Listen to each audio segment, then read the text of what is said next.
Au cours des 10 dernières années, Mussolini a dirigé l'Italie d'une main de fer.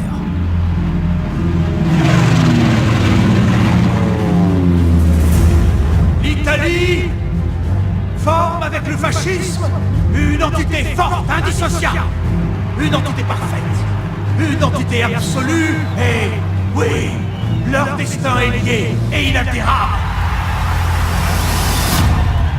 Au moment du traité de Versailles, l'Italie n'a pas reçu toutes les compensations territoriales qu'elle espérait.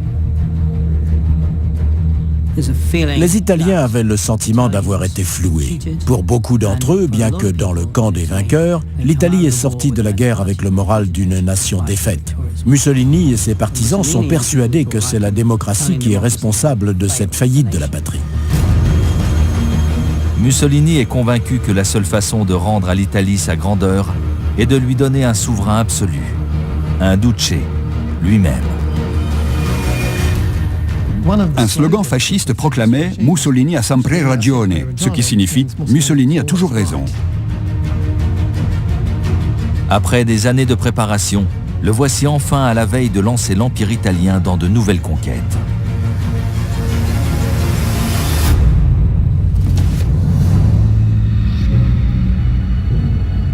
En Allemagne, Adolf Hitler a suivi de près les ambitions guerrières de Mussolini. Et il est bien décidé à faire la même chose pour le Troisième Reich. Hitler considère la politique fasciste de Mussolini comme un succès. Il a solidement établi sa dictature et il continue à aller de l'avant. Pour Hitler, Mussolini est devenu le modèle à suivre. Les deux dictateurs commencent à entretenir des relations. Parce qu'Hitler sait bien que s'il veut accomplir son rêve de suprématie allemande, il aura besoin d'avoir l'Italie fasciste de son côté.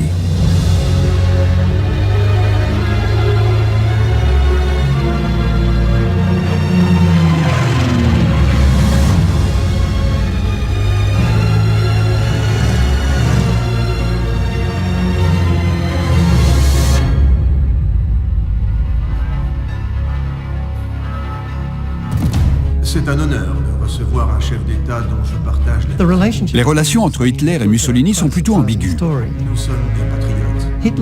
Hitler, après tout, est resté un artiste refoulé. Et pour lui, l'Italie, c'est la patrie des arts.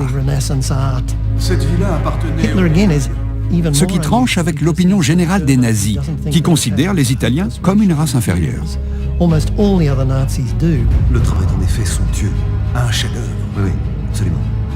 Magnifique. Et vous devez absolument voir les fresques. Malgré des débuts parfois orageux, la relation entre les deux dirigeants évolue vers une entente sur des intérêts communs. Nous devons discuter des... Tous deux ont passé ces dernières années à renforcer leur potentiel militaire et sont maintenant à la recherche de nouvelles conquêtes. Ils peuvent poser les bases d'une alliance qui va devenir la fondation des puissances de l'Axe. C'est Mussolini qui fait le premier pas. Il vise l'Éthiopie, un pays clé pour l'accès au Moyen-Orient.